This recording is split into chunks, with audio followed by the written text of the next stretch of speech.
of the most common sayings in the NBA, a series doesn't start until the road team wins a game. Well, if that's true, then the Pistons and the Clippers, they are just getting started. We're going to have more on that in just a little bit. But there's another home team that already has their backs up against the wall. Minnesota, they stunned the Lakers in Game 1 in Crypto.com Arena, and tonight it feels as close to a must-win as a Game 2 can get. As we say hello to our reporters here, Brian Windhorst and Dave McMenamin. Brian, I want to start with you here, just to set the table for us here. What is at stake for the Los Angeles Lakers tonight? Well, you got to look at this, Malika. The realistic way to look at this is the Lakers really have two options to get the type of offense they're probably going to need against the Wolves. One, their role players who struggled in Game 1, guys like Dorian Finney-Smith, Gabe Vincent, Rui Hachimura, are going to have to step up and hit some outside shots because the Wolves are trying to force the ball in their direction. Or, and this is probably where the series is going to really come down to, the Lakers' three stars, which obviously Luka Doncic, LeBron James, Austin Reeves, are going to need to play awesome basketball. I don't know what the magic number is for them to score, but it's going to have to be a lot higher than it was in Game 1. Those are really the two pathways for the Lakers to have success. They didn't really get success in those two pathways in Game 1. Minnesota, you know, is going to be smelling blood in this game. They need their star players or their role players to come up big. You mentioned LeBron James. Let's key in on that here, Dave, because the Wolves were able to limit LeBron to 19 points in 36 minutes in Game 1. Are the Lakers expecting them to be able to repeat that tonight? Well, listen, LeBron James has played more playoff games than any other player in league history. He certainly has the experience. He knows what it's like to make adjustments between a Game 1 and a Game 2 and find some success. But the Wolves came into this series, Malika, looking to try to limit LeBron James in the transition game. And certainly the Wolves dominated in Game 1. They won that battle 25-6. And they believe in a half-court setting, Julius Randle can compete with LeBron. I'm not saying he's going to win the battle every night, not saying he's a better player than LeBron, but certainly that can be played somewhat to an even.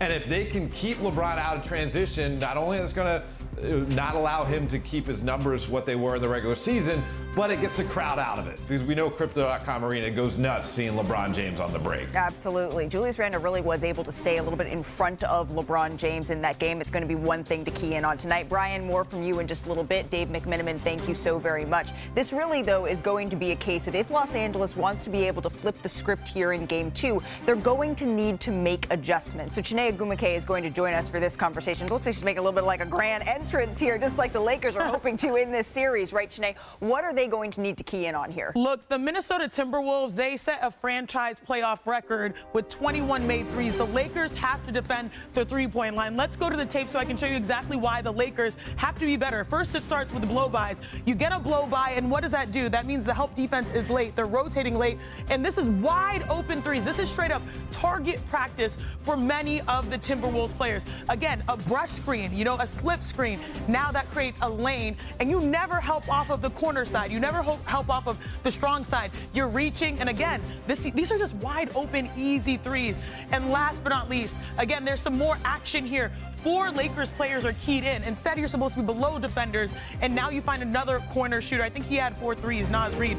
So the Lakers, their number one thing is to take away the three-point shot. Yeah. I'm looking forward to J.J. Redick's adjustments. It's been their game plan all year, though. It feels like they've left three-point shooters and said, okay, if that's how you want to beat us, we're going to pack the paint. So they're going to need to make that adjustment there if they want to avoid becoming the 36th team in NBA history to lose the first 2 games of a best-of-7 series at home.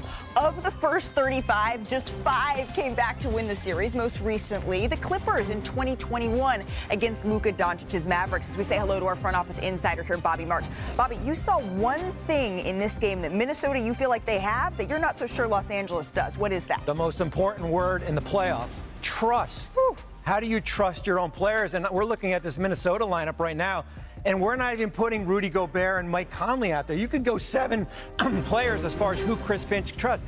Certainly Anthony Edwards, Dante DiVincenzo, Jaden McDaniels, Julius Randle, Naz Reid. Battle-tested players. I trust these 5 right now. The Lakers, on the other hand, that's a little bit of a different story. Mystery men. Who's 4 and 5 for them? Luka, Austin Reeves, of course, LeBron.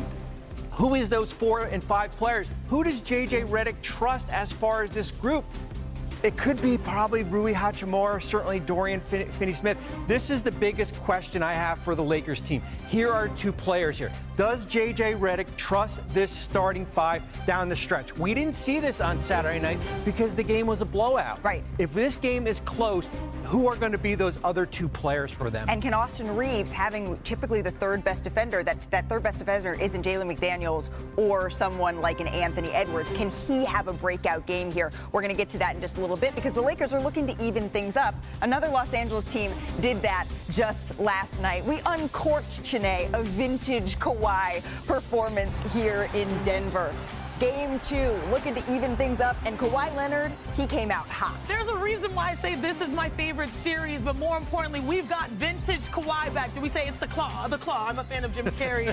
Yes, it's scary things for the rest of the league. He finished with 21 points, 90% shooting in the first half here. To the fourth quarter we go. Things were tight down the stretch. Bobby Marks, you called for a redemption game. Michael Porter Jr. redemption game. 1 point game here. Denver has the lead. Another player that we were looking for a little bit of redemption from, Norm Powell there, who gives it up to Ivica Zubac and one. Better late than never. Amen. But it was Kawhi, the claw in the clutch here, who took over Chiney. That's Aaron Gordon. And the double.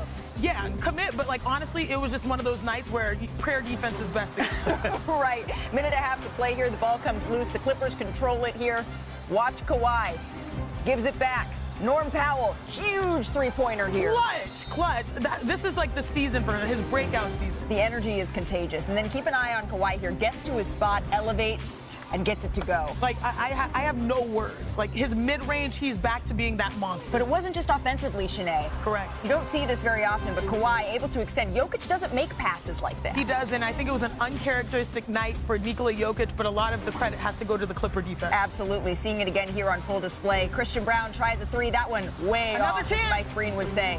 Nikola Jokic tries for it again and just can't get it to go. So the Clippers hang on. Just as a reminder of what Kawhi Leonard did in the final 2 minutes and 30 seconds of the game, scored or assisted on the Clippers' final 7 points, had a huge steal with 37 seconds left, and contested the game-tying attempt from Nikola Jokic as time expired. A 39-point night from Kawhi. He could barely contain his excitement. Anybody in the business, that's playing and knows how hard it is to either come back from injury or just even playing in the NBA. I'll just keep playing, try to stay in the zone, get to my spot and shoot, just live with the outcome. I feel like he ain't missed a shot, man. His shot-making ability is elite, you know what I mean? And, that's the aggressiveness that we need from him, you know what I mean? No matter what's going on, no matter who's guarding him. This is what Kawhi lives for, trying to get to this point where he's healthy for the playoffs. And we know if we got a healthy Kawhi, we can win any series. Brian Windhorst back with us now as the Clippers get the win here. Brian, the Pistons are playing winning basketball games, winning playoff games. You're joining us from back in Cleveland, and Kawhi just dropped 39 points. I have to look at my calendar. What year is it? Yeah, so you may have heard a little bit, Malika, about a Los Angeles acquisition of a first-team All-NBA player in February. That was Luka Doncic. Guess what? The Clippers acquired a first-team All-NBA player in March. Because for the last 6 or 7 weeks, this has been 2019 Kawhi Leonard. If you